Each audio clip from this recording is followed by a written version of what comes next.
Good morning.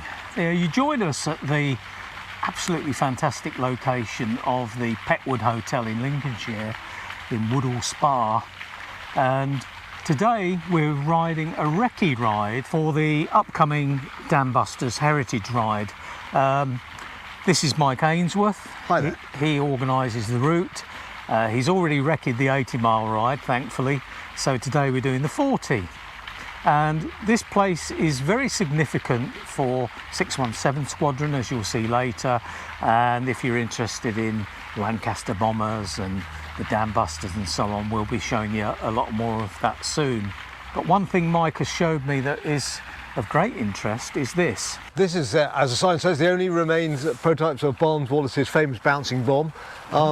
It's called the bouncing bomb in popular myth, but it's actually a mine. It's called the Upkeep mine. It was one of two different weapons that bounced across the water developed by Barnes Wallis, the Upkeep and the Highball. The Highball was a lighter weight one designed to attack naval targets, was never actually used.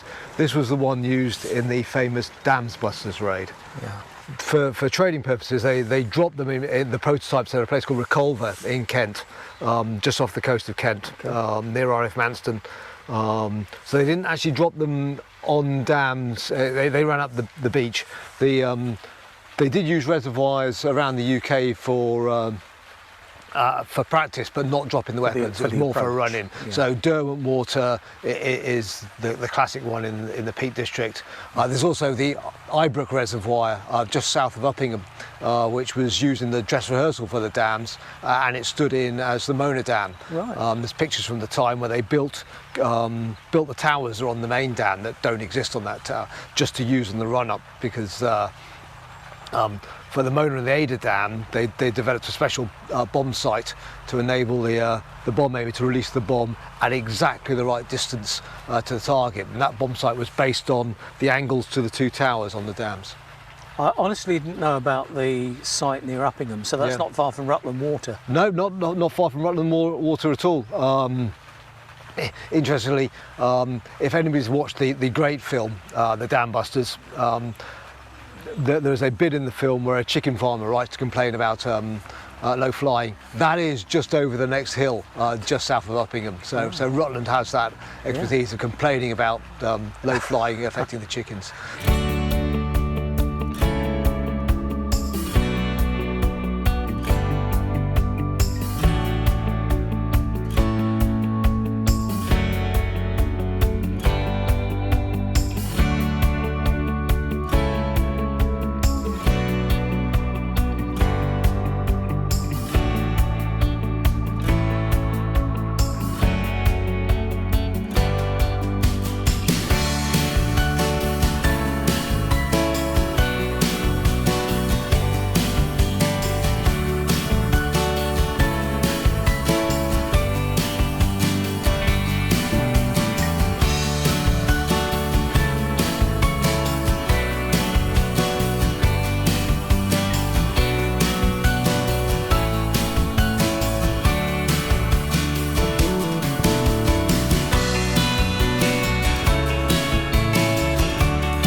We've just arrived at the stop on the 40-mile route, which is the airfield at East Kirkby, which is now a museum.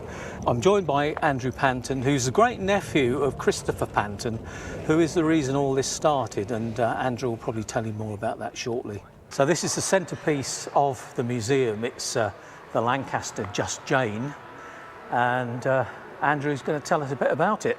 What's the origin of this, Andrew? How did this all begin? So Christopher Panton flew Halifaxes during the Second World War and was lost on the Nuremberg raid, 30th, 31st of March 1944. And with his loss, the family felt it very strongly, so they wanted to do something to remember him.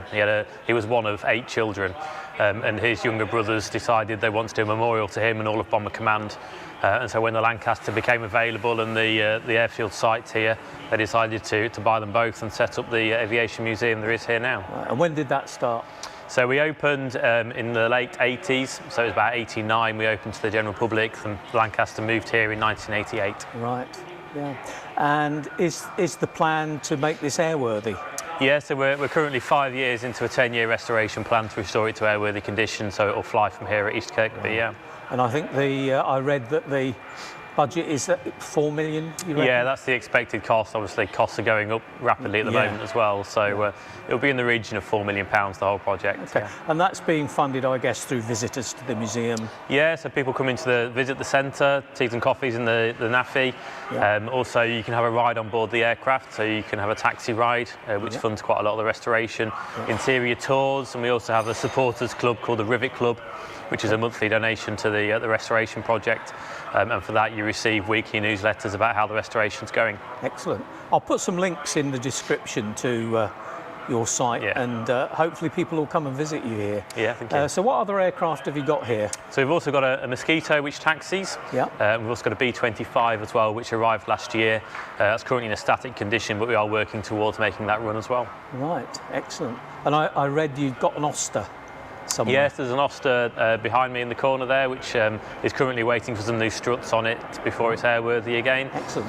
We've also got a Proctor project, a Blenheim project, and a Hamden project. Wow. So there's plenty of things going on. So plenty going on, yeah. So on the day of the ride, Mike, what's the plan? What will the riders see here? Well, on the 13th of May, the 40-mile riders, this is their one food stop. Yeah.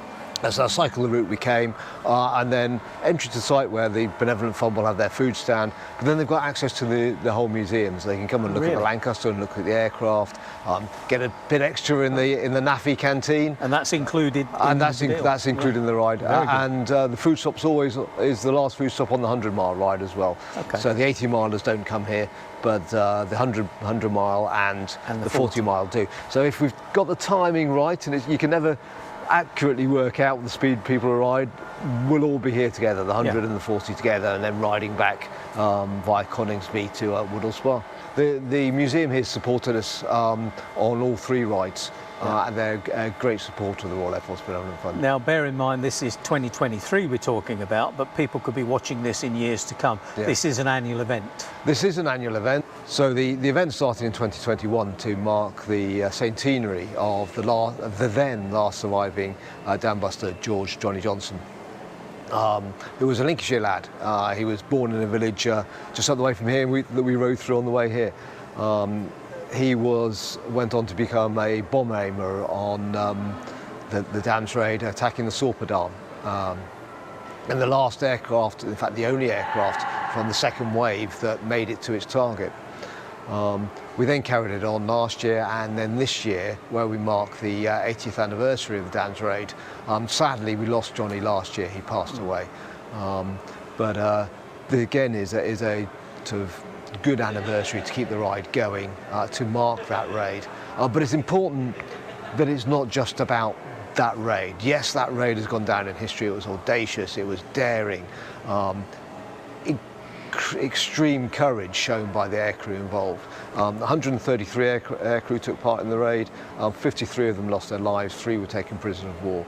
And before the war ended, another 32 of them would lose their lives on an active operation. So 85 out of 133 aircrew did not survive the war. But that's just really one little bit of a huge story, and that huge story of Bomber Command that lost over 55,000 aircrew during the war, 58,000 if you take into to account the casualties, which is a huge amount. And the Royal Air Force Benevolent Fund has been supporting those people, the people who survived, their relatives, then as it does now with the current Royal Air Force. So we just stopped in the Naffy for our, what are we having, sausage roll and coffee. And the lady was just saying there they've got hot meals until about, I think it was 2:30. And cyclists can turn up here without having to pay to go in the museum. Obviously, if you pay to go in the museum, all the better. But if not, if you just want a coffee stop, it's available. Chain's a bit rusty on this one, Mike.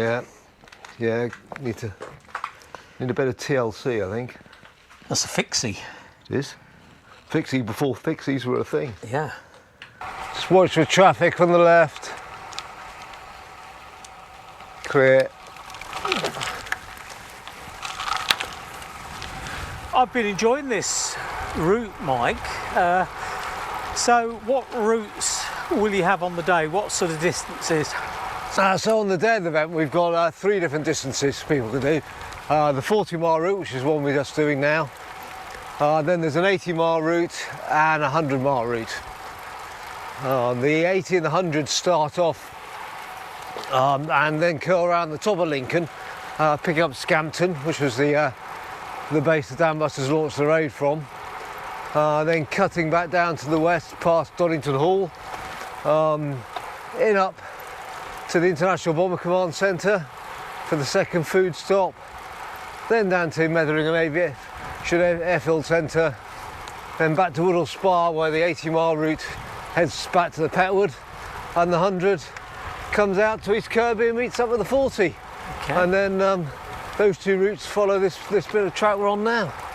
And all the feed stops are an aviation related site, yes? Yes, so the first feed stop on the 80 and the 100 is at Scampton Church, Okay. which has now been redeveloped into an aviation heritage centre, Yeah. an education centre. There's a lot of war graves there, both British war graves and indeed some German war graves there. Yeah. And it's a must-see, that famous stained glass window. It is. Well, there's 2 now, so they've got the Scampton one and now a 617 Squadron Okay. stained glass window. Well, I'm certainly enjoying this 40-mile route. What I like is there is a bit of climbing, but not too much. There was one hill that was quite challenging, but of course there's no shame in walking if you have to. No, certainly not. And the good thing about that hill is the descent afterwards was sublime. Oh, wasn't it just? Yeah, we on the descent we both commented that life doesn't get better than this. It was absolutely beautiful. You're obviously very knowledgeable about these things, Mike, but your interest in the RAF Benevolent Fund goes deeper, doesn't it? Because you are a serving RAF officer. Yes, yeah, I'm just, in fact, coming to the end of my my career after, what, 37 and a half years now. Yeah. And what rank are you ending up as? So I'm ending up as a wing commander. Okay. A fair way from when I joined as a young airman, arriving at RAF Swinderby in November 1985 as an aircraftsman. Never thought I'd end up being a wing commander. Yeah. I always like it when an airman or, you know, a squaddy in the army ends up getting a commission. I think it shows a true progression rather than a silver spoon entry. Yeah, and you know, and I would say this, wouldn't I? I think the Royal Air Force, they've had all 3 services, but the Royal Air Force is what I can speak about from knowledge. It's very much a meritocracy. I joined as an airman, having to have really flunked out of school when I got to A-levels. And a couple of good bosses encouraged me to go for a commission. And then I've really gone from strength to strength, having left school with a handful of O-levels. They've trained me, they've put me through. I've now got a master's degree that the Royal Air Force helped me get. And I've seen so much. It's really did what it said on the tin. I mean, I joined at the height of the Cold War, and the situation's changed significantly from then. But the experiences I've had, both both on duty and off duty, have been amazing. As a young airman, they helped me learn to fly glider, which was wonderful. And then I got into mountaineering, and I've climbed mountains all over the world, North America, around Europe, and 2 trips to the Himalaya. And then cycling-wise, the Air Force has enabled me to do so much in my time. But it's not all been roses, has it? I mean, you've had some, I think you were telling me you were in Afghanistan. Yeah, I mean, it's fairly much with the generation. To have mentioned, we changed from the Cold War. So I'll just check for traffic. And then we got into the area when, having waited for the Russian hordes to come over the hills, Yeah. we were now getting involved. Which we still are. Which we're now back to. We got involved in lots of different adventures. So I've served in Northern Ireland towards the tail end of the troubles there. In fact, I was there for the Good Friday Agreement. I did a tour as a United Nations military observer in the former Soviet Republic of Georgia, which, I suppose, retrospectively really changed my entire outlook on life, seeing the worst that humanity can do to itself. And then more latterly, 3 tours in Afghanistan. But that's fairly typical of people of my generation now.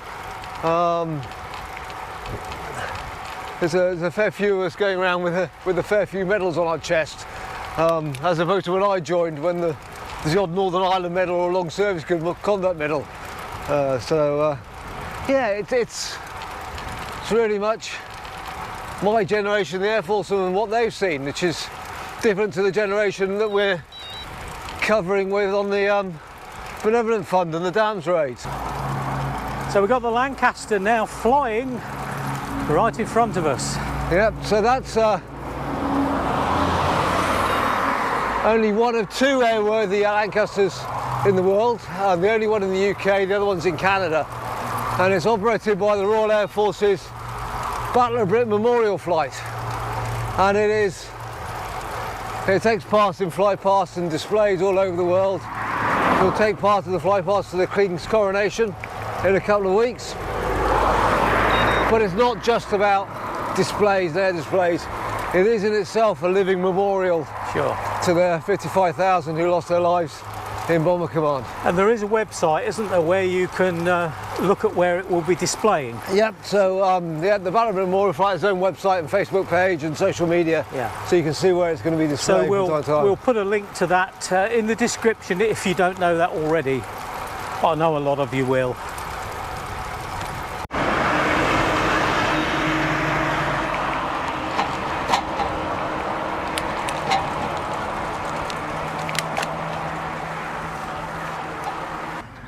Well, we're nearly at the end of that ride. It's going to be about 42 miles by the time we get back to the Petwood.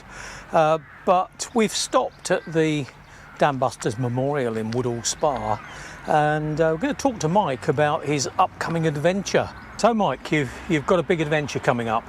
Yeah, so the day after the RF Benevolent Fund ride, so we're starting a 1,000-kilometre ride from Guy Gibson's grave in the Netherlands. Guy Gibson was the wing commander who led the dams raid.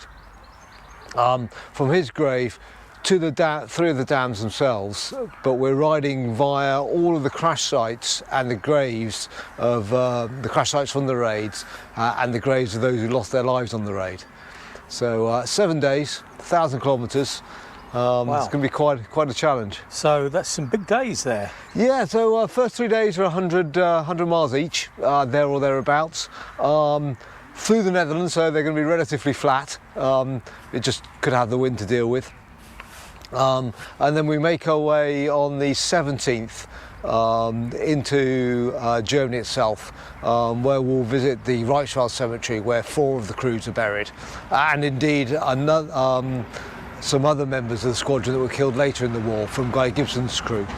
And then we work our way down to the dams. So it starts getting hilly really on the Friday and the Saturday as we get to the dams. Right. Obviously dams, you need valleys, valleys, you need hills. Yeah. So the last day is the hilliest, but it's probably the Queen stage. What can you do?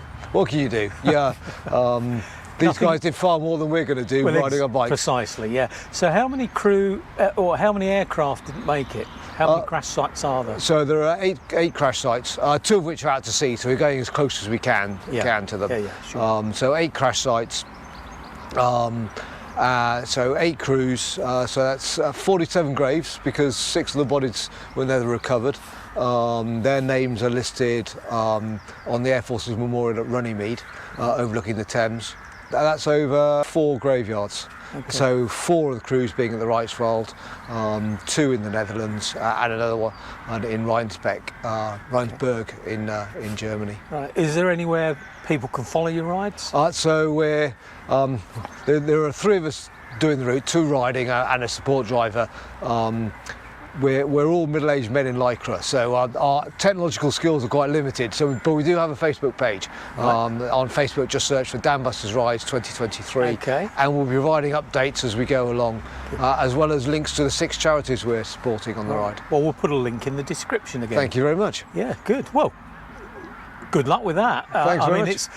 That's a lot of riding. I mean, I can ride 100 miles, but I probably need 2 or 3 days to recover afterwards. So I suppose it's a mind game, though. You've got to condition yourself to getting on with it. Today's ride is part of my training pack, so I'm doing a block of rides now just to build up to that. And for me, it's a bit of a personal pilgrimage. I talked about when we started the ride, linked to Johnny Johnson back in 2021. The Dambusters Ride Sportive then was planned to be on the same weekend it is now, the weekend closest to the anniversary of the Dams Raid. But COVID was happening, so we couldn't do that. So on the anniversary, I didn't think it was right just to mark the anniversary. So on the anniversary, I rode from RAF Scampton down to Johnny's home in Bristol. So just over 200 miles, leaving Scampton at 1 minute past 10 at night, which is the time he got airborne on the raid, and joined him down at Scampton. Johnny sadly passed away last year, but when I saw him at Bristol, I made the promise to him that I would ride to the Sorper Dam, and that's the plan, is Fantastic. to go and get to the Sorper Dam, in fact then go on to the Ada. But I think when I get to Sorper Dam, we ride across it in the direction that Johnny's aircraft flew several times on the raid, and I'm going to stop on the dam, pause for a minute, and just think of Johnny. Just remember him. Yeah, as if on cue.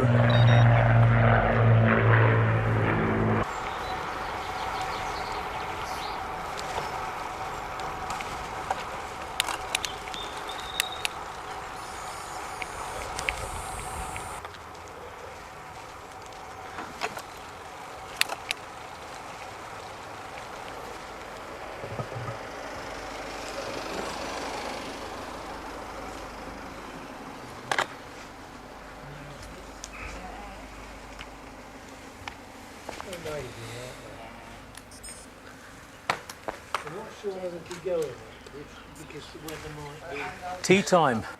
Well, we finished the ride now. We're in the Petwood Hotel, which is obviously the start and the finish of the ride. And it's very significant, this place, and clearly why they chose it. And Mike, would you like to explain why? So after the Dams raid, 617 Squadron relocated to RAF Woodall Spa, just down the road from here.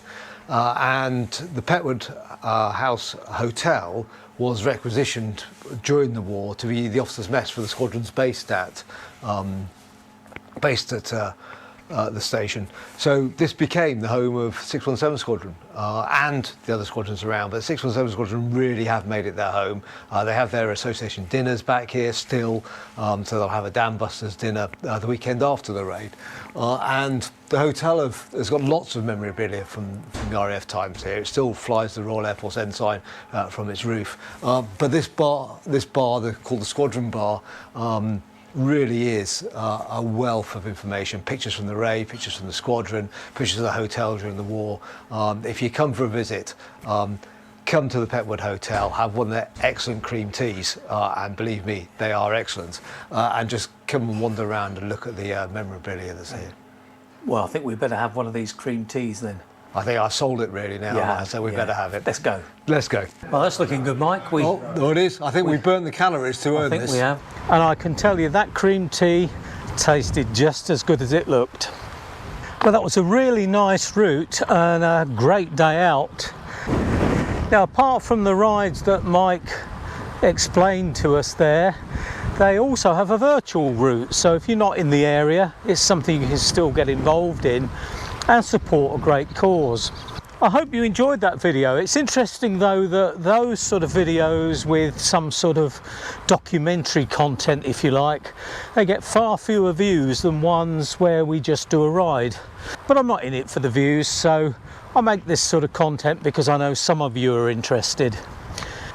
What would help me is if you would kindly subscribe and give this video a like. It costs nothing, but it helps me immensely. So if you'd like to show any appreciation, that would be a good way of doing it. And if you hit the bell button, you'll be informed when a new video comes up. There's lots more coming up, so I hope you'll join me again. But until then, I'll say goodbye.